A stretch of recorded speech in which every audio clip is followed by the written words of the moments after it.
Consequently, on 3rd November, Mirabeau's original motion was in all essentials accepted.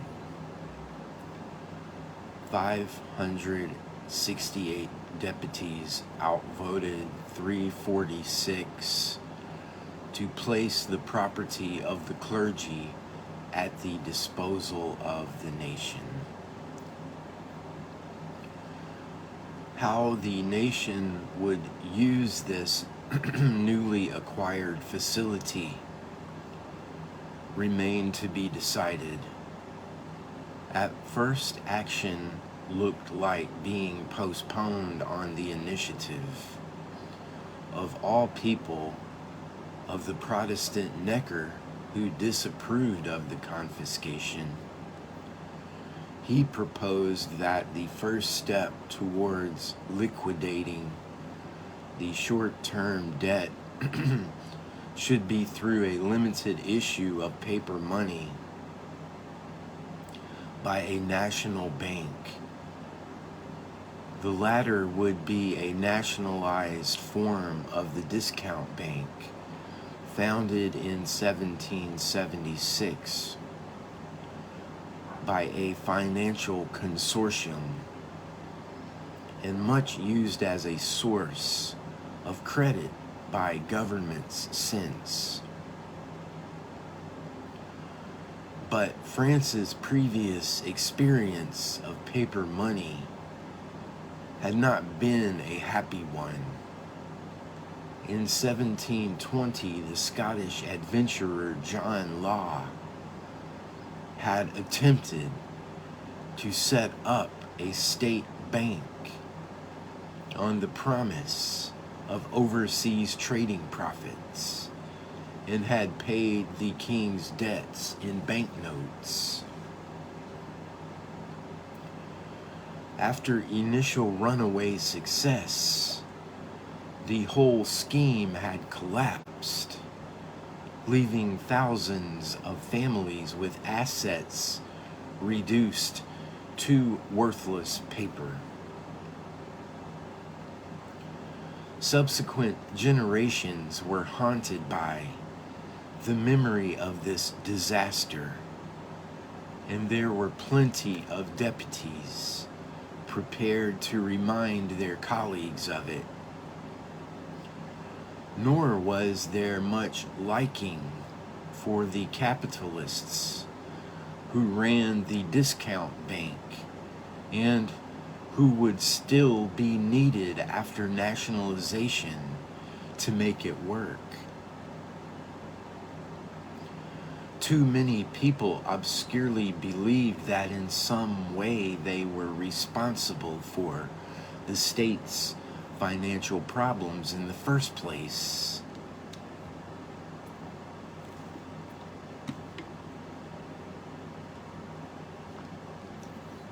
And the financial world itself was divided. Catholic financiers, deprived of a livelihood made in manipulating funds by the abolition of the venal offices through which they did it, did not wish to see their role taken over by a nexus of Protestant and Swiss bankers. Mirabeau made himself the spokesman of all these suspicions, fears, and jealousies when he proposed against Necker that the only paper the state should issue should be bonds secured on the value of assets visible to all the national lands. Surely the credit of the state itself, guaranteed by the National Assembly, was superior to that of any bank.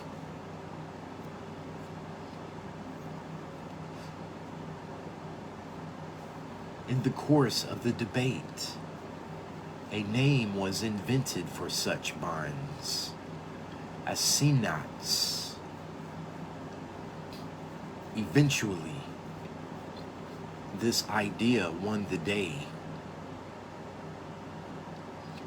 On 19 and 21st December, a series of decrees set up an extraordinary fund, Caisse de l'Extraordinaire, to receive the proceeds of the patriotic contribution and the sale of 400 million livres worth of national lands.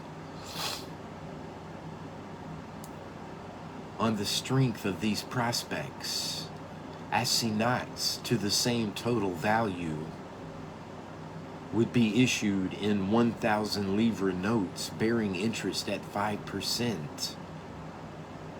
The state would pay its creditors in them, and they in turn could be used to acquire national lands.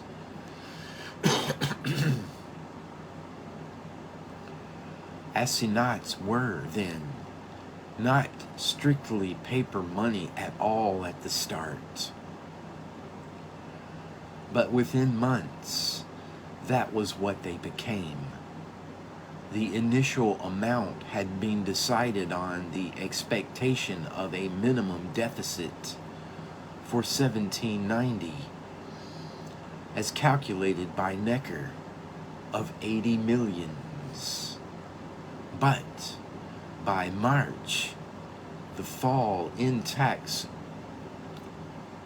revenue forced him to revise the figure to 294 millions.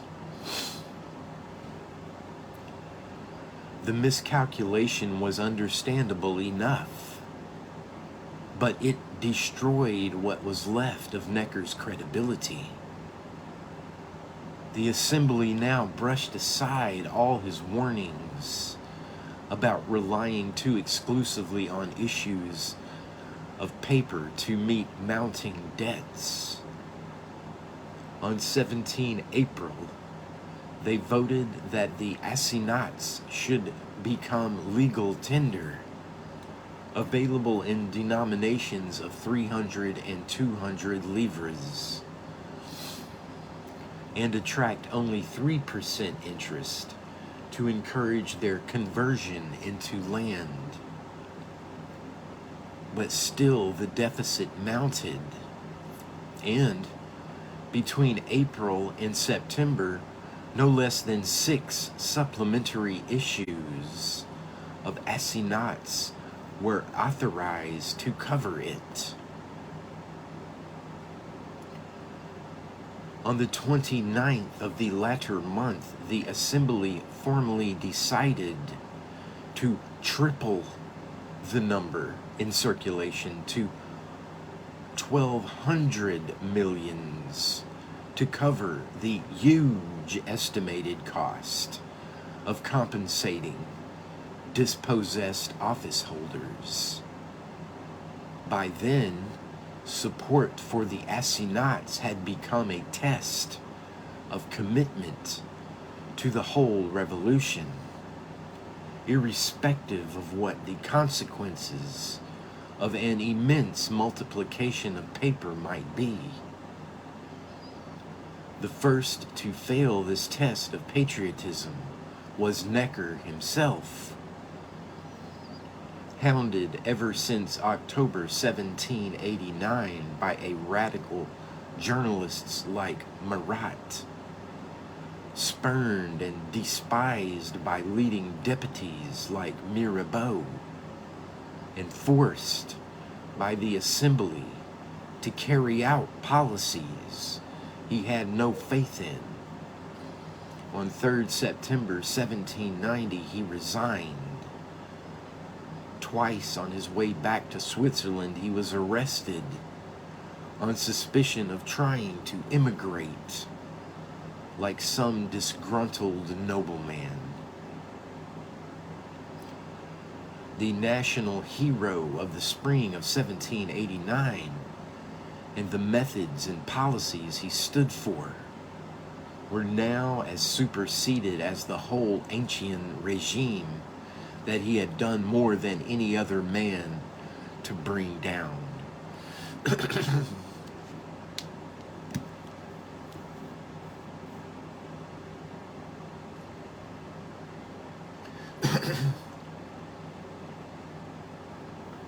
Everyone in the spring of 1789 had expected France to emerge from the meeting of the Estates General profoundly changed. Very few foresaw, if the cahiers are any guide, quite how profound the changes would be. The deputies claimed to be following the cahiers in their reforming work, in the sense that they sought to endow France with a constitutional monarchy, decentralized and representative institutions, civil and fiscal equality, and guarantees for individual liberty. They were broadly true to the instructions of the general cahiers, at least. But even these refined and sophisticated documents, from which popular concerns had largely been strained out, contained no mandate for the abolition of provinces, municipalities, nobility, or titles, and only uncertain or ambiguous instructions regarding feudalism, venality, the parliaments, or ecclesiastical property. Almost none called for a declaration of rights, and none at all for a national guard or paper money. Most of the reforms carried out or sanctioned by the Constituent Assembly, in other words, were the product of the revolutionary process itself. They were responses to events and situations without any historical precedent, rather than the known desires of the French nation. And yet, once made, the far-reaching changes of the revolution's first year were mostly well received. Their implementation may have been chaotic and disorganized, but they were carried through with remarkable goodwill and even enthusiasm, considering the multitude of vested interests they threatened or damaged. Ex-courtiers might immigrate, and disillusioned deputies abandon their seats. Prelates might complain of political plunder, lords of damage to their property, and dispossessed office holders of undercompensation. But every one of these categories also produced warm partisans of the revolution. Nobles, clerics, and office holders all played parts quite disproportionate to their numbers in the Assembly's legislative activity.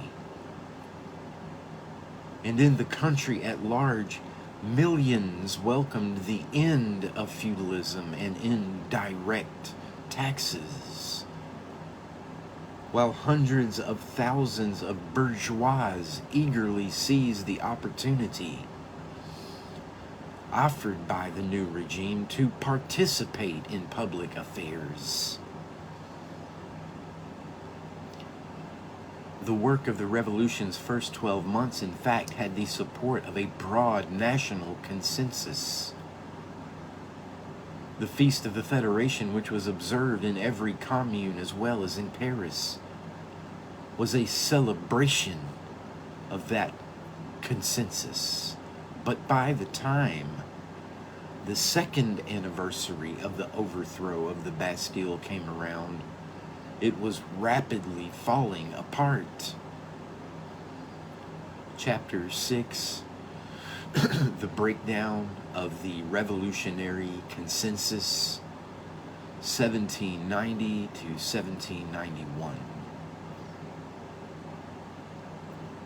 Nobody had ever expected that once the reform of France began, the church would remain untouched. The cahiers of all three orders in the spring of 1789 were full of suggestions for improving and rationalizing the organization and conduct of religious life. The clergy, as the first order in the state, expected to play a leading role in the process. And at the start, they did play a leading role. It was clerical deputies who first broke the ranks of the privileged orders in June 1789, and so opened the way to the transformation of the Estates General into the National Assembly. In doing so, they were responding to appeals from the Third Estate in the name of the God of peace, and hoping to break a deadlock that was preventing emergency action, to relieve the sufferings of a hungry populace.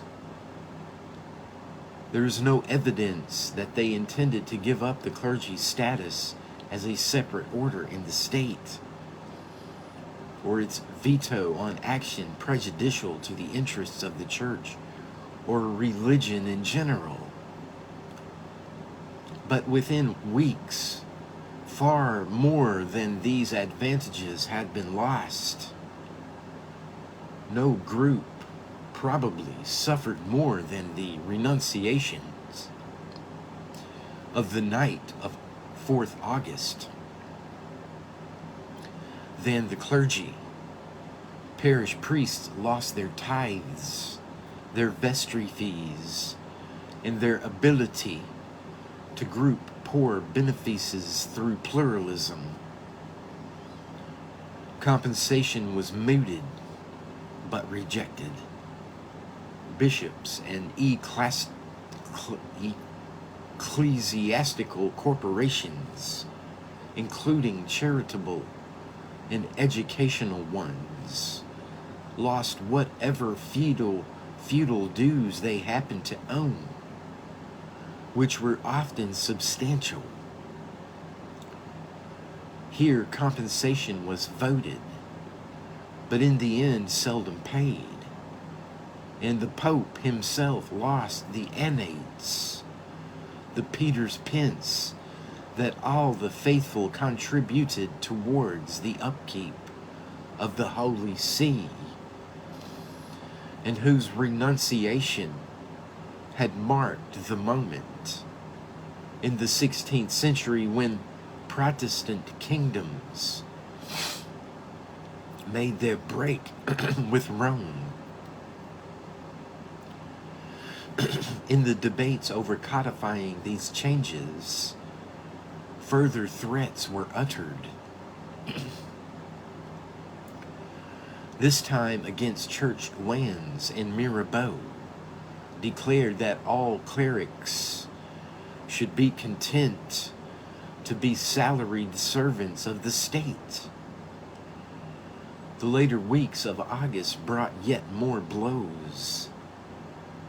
The drafters of the Declaration of the Rights of Man and the Citizen refused to declare Catholicism the state religion, refused to restrict freedom of expression and opinion,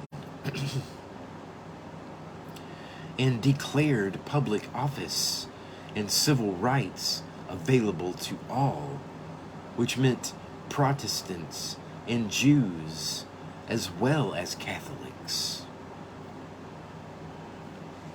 Clerical speakers in the assembly were now regularly jeered from the galleries, so that when in October the assembly returned to the idea of confiscating the estates of the church for other national purposes, nobody was really surprised.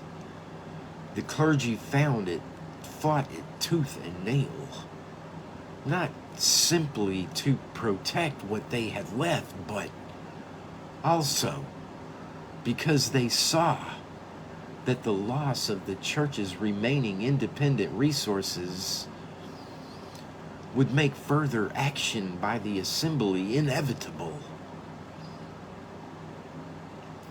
Patriotic speakers sought to offer reassurance.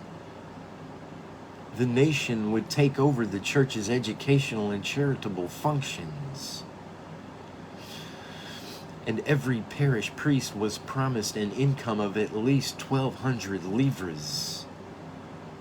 That third of the clergy hitherto dependent on the portion congrue could rejoice at the prospect of a massive rise. But for many others, 1,200 livres represented a cut. And besides, when would payment begin? The assembly had ordered the continuance of tithes until that moment. But along with feudal dues and taxes, peasants were no longer paying them in most places, and it was dangerous to try to enforce them. By the end of 1789, in other words, the revolution that so many priests had greeted with such goodwill and enthusiasm had brought the clergy little but spoliation and promises.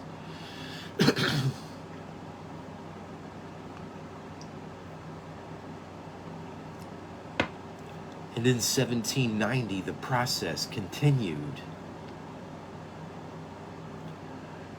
On 13 February came the turn of the regular clergy. All monasteries and convents, except those dedicated to educational and charitable work, were dissolved, and new religious vows were forbidden. Previous legislation, of course, had already deprived these institutions of their property and income. But the assembly's motives went deeper than that. Most deputies, many parish priests among them,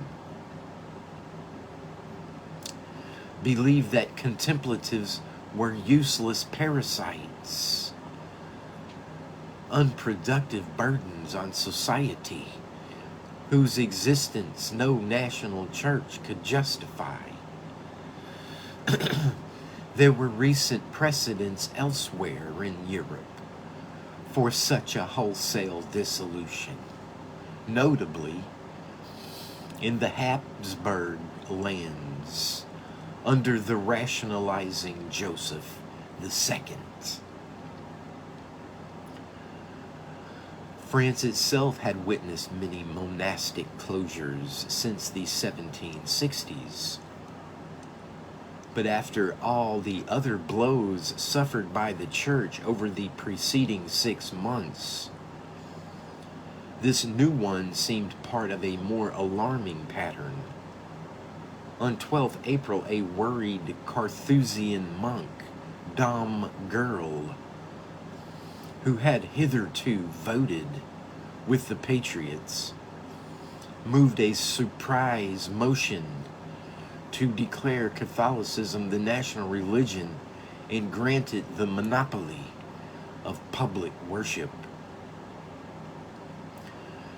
300 deputies supported him, but the motion was still lost in an assembly which a few weeks before had elected a Protestant pastor, Rabaut de Saint Etienne as its president.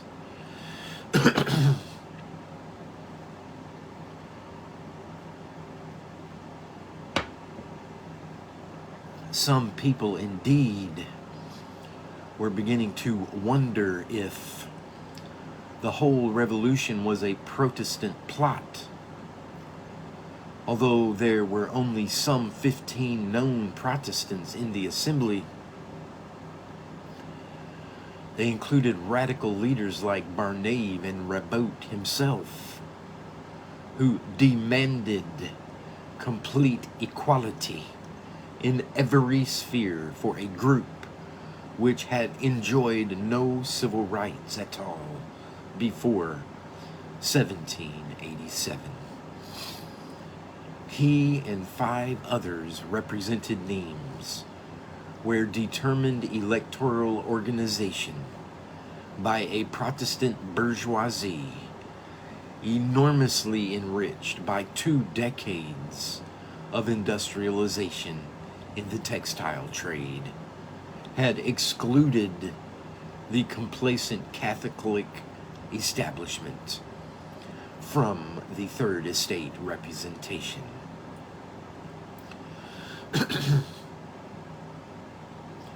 Protestants also played a predominant part in setting up the Nimes citizens' militia in July. All this constituted a rapid and, to the Catholics, shocking shift of power to a group whose strength had hitherto been solely economic.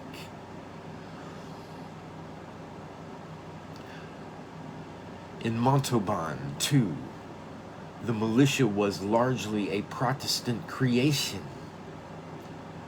arousing similar Catholic apprehensions. The Catholic response was to organize their superior numbers in the municipal elections of the spring of 1790 to ensure that local power remained in their hands. They succeeded, but that left Protestants all the more determined to retain control of the militias and exclude Catholic recruits. In both cities, therefore, sectarian tensions rose over the spring, and on 10th May they brought into an ugly riot at Montauban when crowds, led by pious women, forcibly prevented officials from taking inventories of confiscated monastic properties. They then turned against the militia, overwhelming them and killing 5. Panic-stricken Protestants fled the city, and calm was only restored when militiamen from Bordeaux with no sectarian associations arrived in force.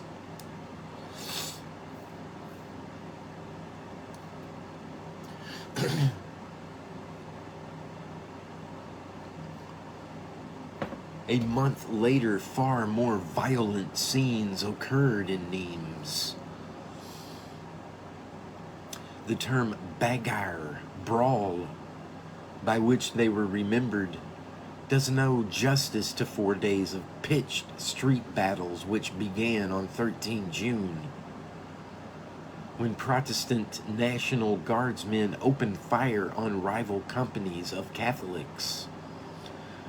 In an atmosphere of rising excitement, as both sides organized their vote for the first departmental elections. Reinforced by peasant co-religionaries who poured in from the countryside at the first rumor of the clashes, the 2 sides fought with no quarter, but the Protestants had more firepower, and in the end, the bagarre became a massacre of Catholics. Perhaps 300 died against barely 20 Protestants. And when it was over, the Protestants were in complete control of the city for the first time in their community's history. Subsequently, they swept the departmental elections too. Thus, it was they, in the Guard Department, who represented the revolutionary government and implemented its policies, including its ecclesiastical ones. To pious local Catholics, therefore, the revolution meant the triumph of an old and feared enemy, the world turned upside down.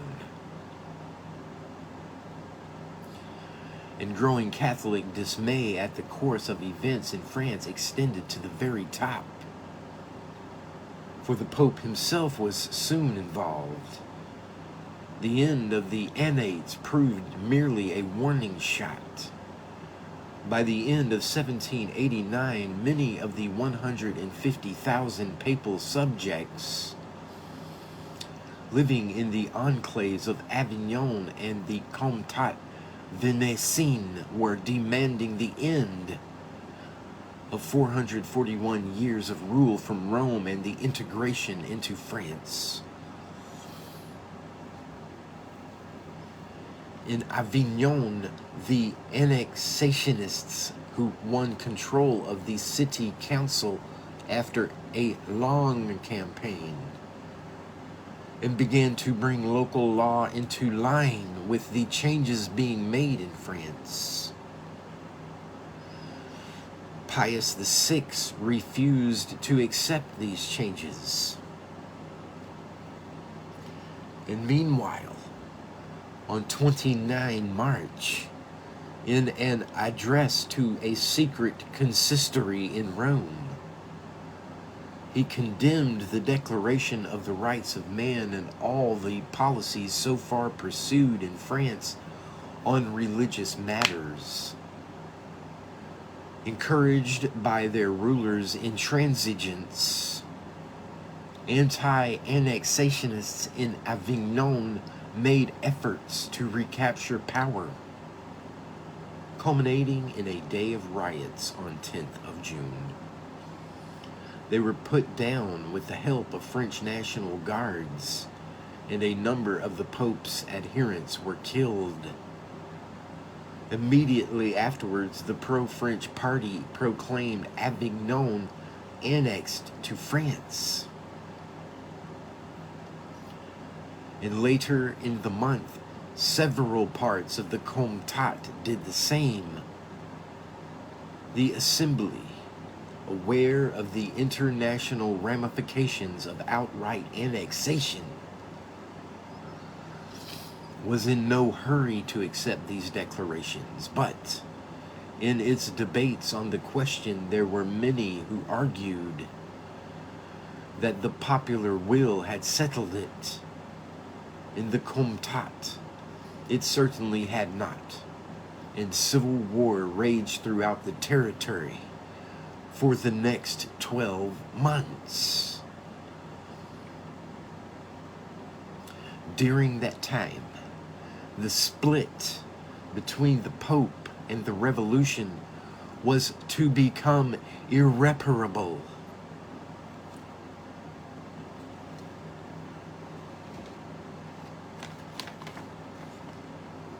But the breaking point did not come over Avignon or the Comtat. The decisive issue was the civil constitution of the clergy.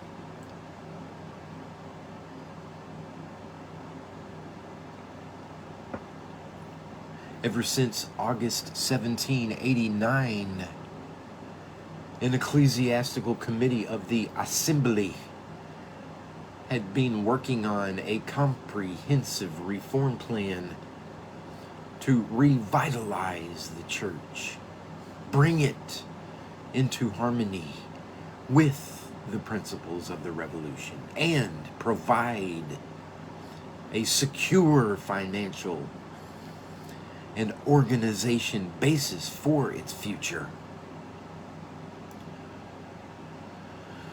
Only a third of the committee's original 15 members were clerics, and when, as the full range of their colleagues' ideas became apparent,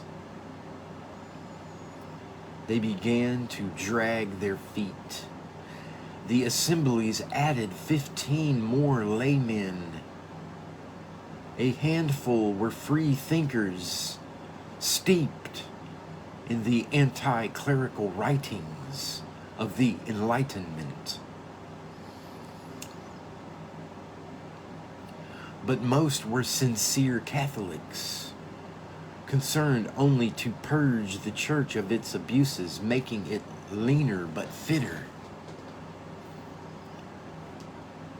What they proposed, one declared, was merely a return to the discipline of the early church. But that meant changing many practices centuries old and observed throughout a church that far transcended the frontiers of France. And the committee made clear it meant doing so without consulting the head of the church, that foreign monarch, in any way. Nobody disputed the Pope's authority in matters spiritual or doctrinal. But how the French nation chose to organize the practice of religion within its own frontiers was none of his business.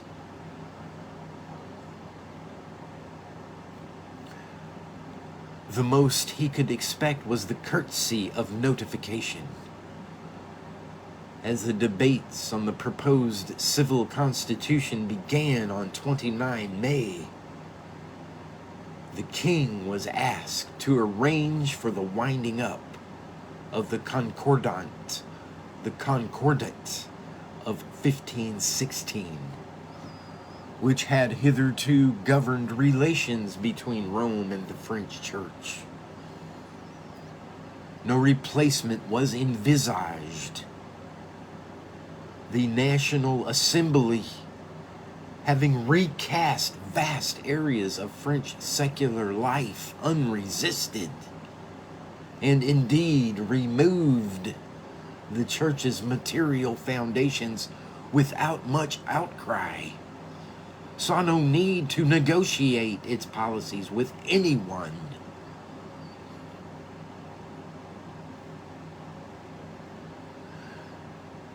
When at the start of the debates, bishops suggested that the consent of the French Church to the civil constitution be obtained through a national council, they were brushed aside.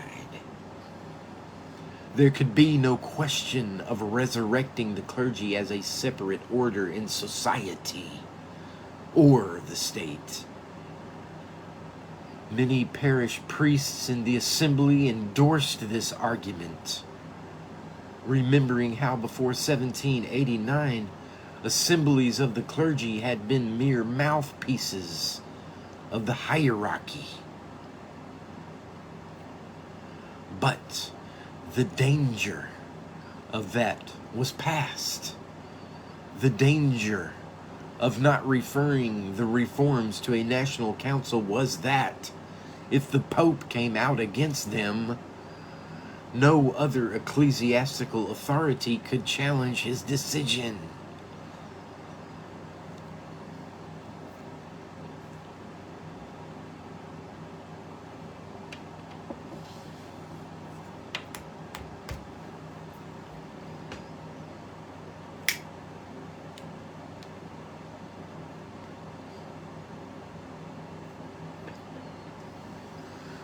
But was the Pope likely to object? What was proposed was scarcely more radical than changes he had accepted in the Habsburg realms in recent years. And the news from Avignon and the Comtat, coming in when the debate was at its height, suggested that if he did prove recalcitrant a French threat to agree to annexation of these territories, would blackmail him into compliance. For all the weeks of debate, therefore, the plan tabled by the Ecclesiastical Committee was accepted almost without amendment on 12th of July. Much of it, too, would probably have been perfectly acceptable to most of the clergy. The salary scales it laid down were generous, although most bishops and many rectors would make less than they had in the days of church lands and tithes.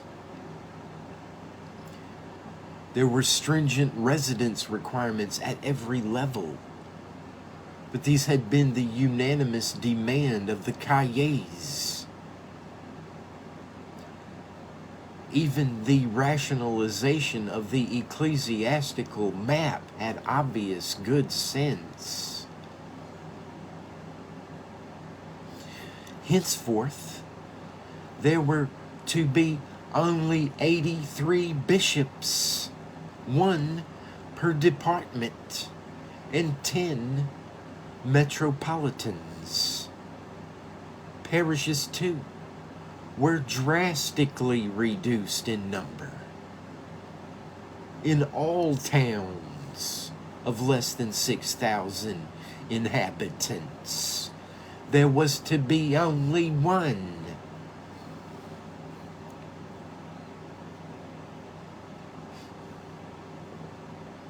All chapters and other benefices without cure of souls were now abolished. Like monasteries and convents, they were regarded as useless and parasitical. The clergy existed to minister to the faithful and had no other justification. On these grounds, the requirement for bishops to have served 15 years in a parish and vicars as 5 as a curate were also clear improvements. Apart, therefore, from the clerical unemployment bound to result from the reduction and rationalization of benefices, there was little in the reorganization effected under the civil constitution to alarm the majority of priests.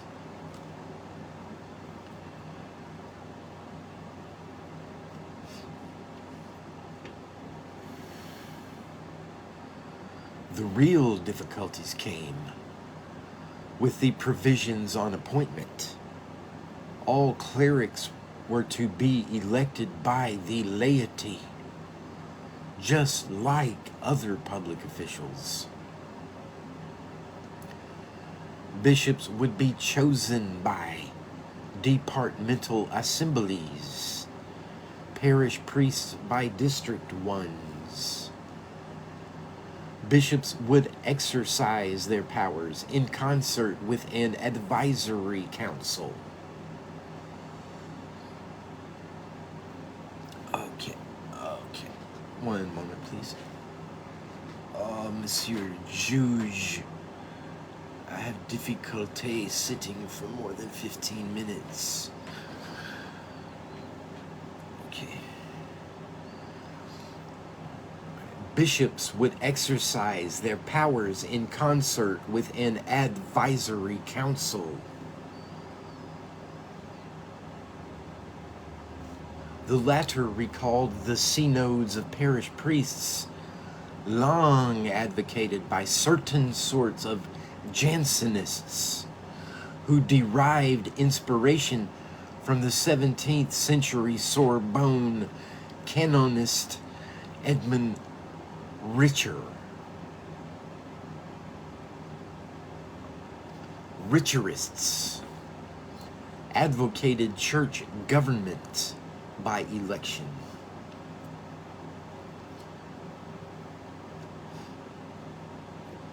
But not lay election, let alone election by a body of active citizens who might even include Protestants, Jews, or atheists. Cure of souls was too serious a business to be left to uninitiated hands. Finally, there was the problem of the Pope's role and powers. All French citizens were expressly forbidden to have any contact with any foreign bishop or his agents. Without prejudice, it was true, to the unity of the faith and the communion to be maintained with the visible head of the universal church. The first draft had called him the Bishop of Rome, but that was found too disrespectful. Respect, however, was all he was now to receive. The pontiff, who had hitherto confirmed all episcopal appointments, was now merely to be notified that they had been made.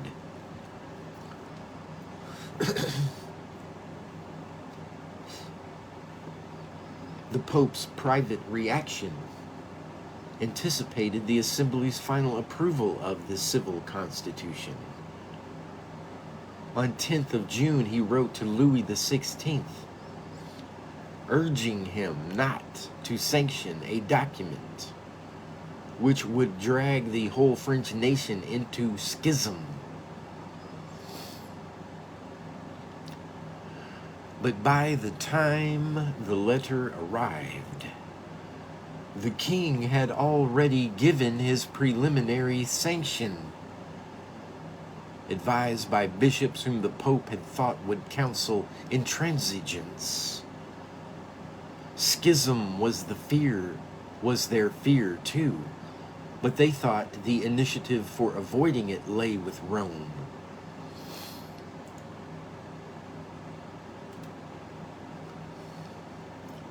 Few of the clerical deputies favored resisting the new law, whatever their private reservations. But they all believed that it must be accepted by the church. And since a national council was out of the question,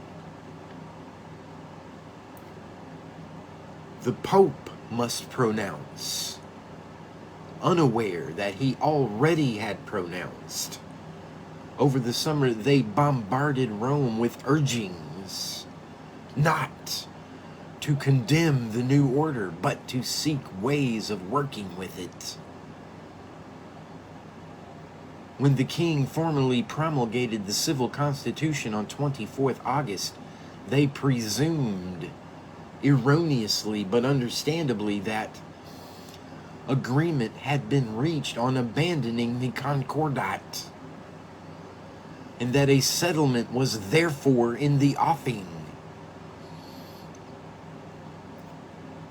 Pius VI, shocked by the pliability of the French episcopate, decided to temporize, consult his cardinals, and belatedly explore ways of avoiding schism. Outwardly, he said absolutely nothing. Yet so long as he remained silent, the French clergy could not feel confident of the acceptability of what was now a law of the French state.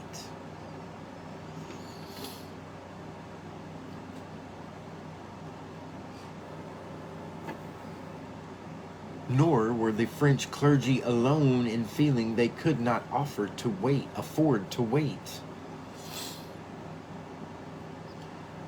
All over the country, church lands were now being inventoried prior to sale.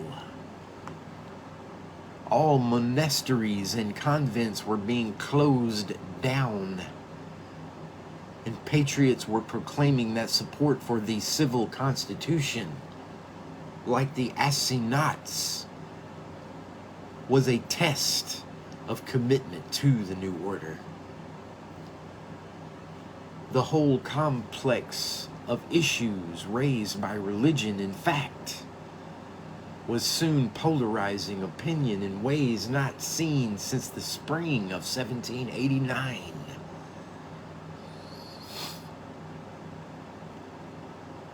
The conservative press, disparate and uncoordinated throughout 1789, came together for the first time to denounce the civil constitution with one voice as an attack on the Catholic faith. Patriotic papers responded with by now characteristic anti-clerical vigor, and no stimulus was more important in the proliferation of Jacobin clubs, which was such a striking feature of political life in 1790.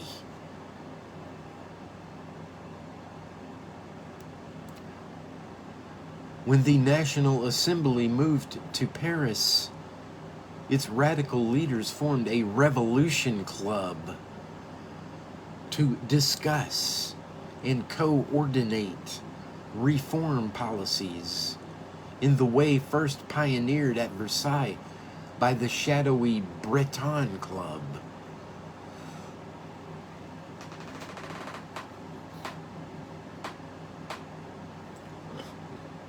It met in a Jacobin convent near the Assembly, and in January 1790 renamed itself the Society of the Friends of the Constitution. A number of provincial centers had also seen the foundation of political clubs in the course of the stirring events of 1789. Some emerged in great cities like Bordeaux or Dijon, but many sprang up in improbable remote townships. From the earliest stage, they sought to correspond with one another. And in the spring of 1790, they began to seek affiliation with the society, meeting at the Jacobins in Paris. As the fame of the latter increased, new affiliates proliferated. From 24 in February, they grew to 152 in August, and over 200 by November. In these bodies, the leisured, educated men of France, recognized by the National Assembly as active citizens, turned their habit of forming circles, associations, and lodges over the preceding 2 generations to politics.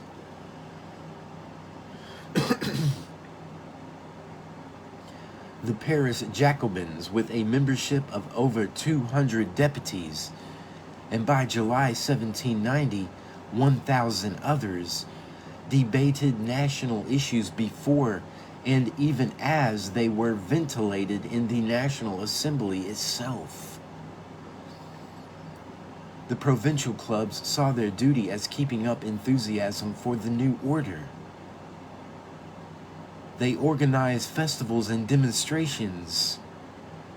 Shviad lax local authorities, read and distributed patriotic newspapers, and sent endless addresses to their counterparts in other towns. Many figures prominent in the later history of the revolution gained their first political experience in the clubs. Occasions for their foundation varied, but usually they emerged from some specific event or issue. None was more important than those connected with religion.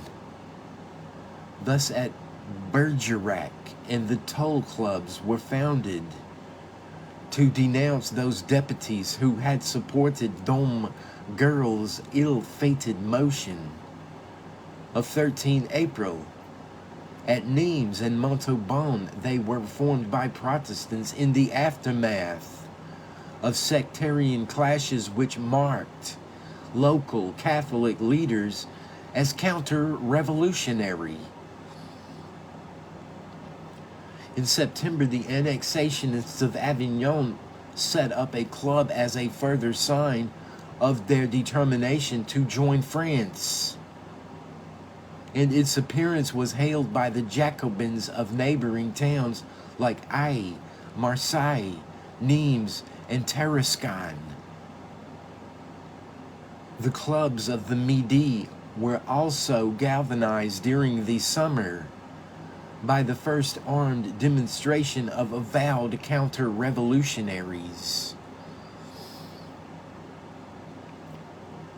In August, a federation of National Guards met in a remote valley of the Northern Guard at Jalles. Impeachably patriotic at first in its activities, the meeting was later taken over by the leaders of the Nimes Catholics, defeated in the bagarre. They declared themselves to be an insurrection and drafted a petition denouncing Protestant control of the department. Exploiting decrees intended for our protection, they complained. The Protestants are endeavoring to impose their laws upon us. The department, the districts, and the municipalities are filled with their proteges. They receive the advancements, the offices, and the honors. The tribunals are deaf to our pleas.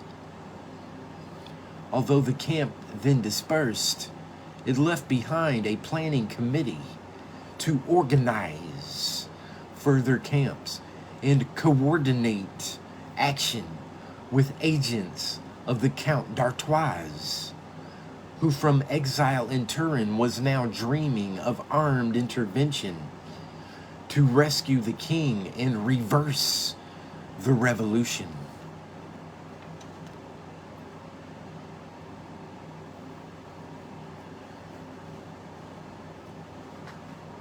To these groups, the civil constitution of the clergy was quite literally a godsend. And the way the assembly chose to deal with the clergy's persistent hesitations compounded their delight.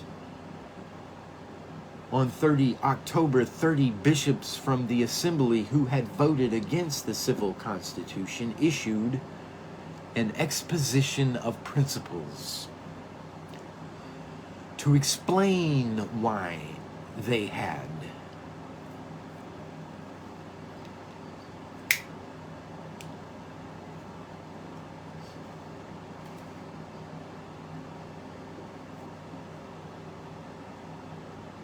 It was no call to arms.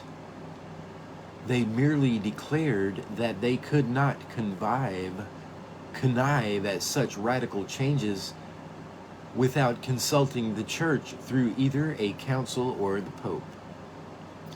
Nevertheless, patriots saw it as an incitement to disobey the law, and local authorities, clamorously supported by Jacobin clubs, began to enforce it. Bishops began to be expelled from suppressed sees. Chapters were dissolved. In October and early November, the first departmental bishops were elected. But this time, the clergy did not meekly accept its fate. There were protests. "I can no more," declared the incumbent of the doomed See of Senez, "renounce the spiritual contract which binds me to my church than I can renounce the promises of my baptism. I belong to my flock in life and in death. If God wishes to test his own, the 18th century, like the 1st century, will have its martyrs." In the first elected bishop, the deputy expellee, who was chosen by the Finistère department, was refused confirmation by the Archbishop of Rennes. In Soissons, the bishop was dismissed by the departmental authorities for denouncing the civil constitution. It was impossible to dismiss all the 104 priests of Nantes who did the same, but their salaries were stopped.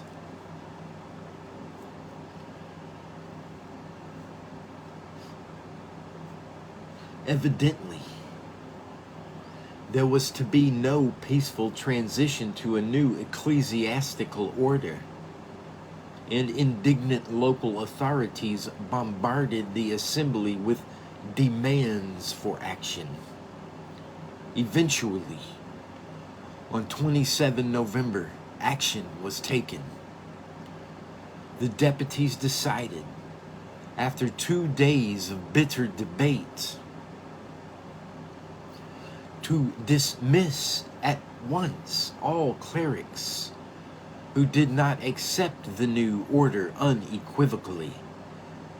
And to test this acceptance, they imposed an oath. All beneficed clergy were to swear after Mass on the first available Sunday to be faithful to the nation, the king, and the law, and to uphold with all their power the Constitution declared by the National Assembly and accepted by the King. All who refused were to be replaced at once through the procedures laid down in the civil constitution.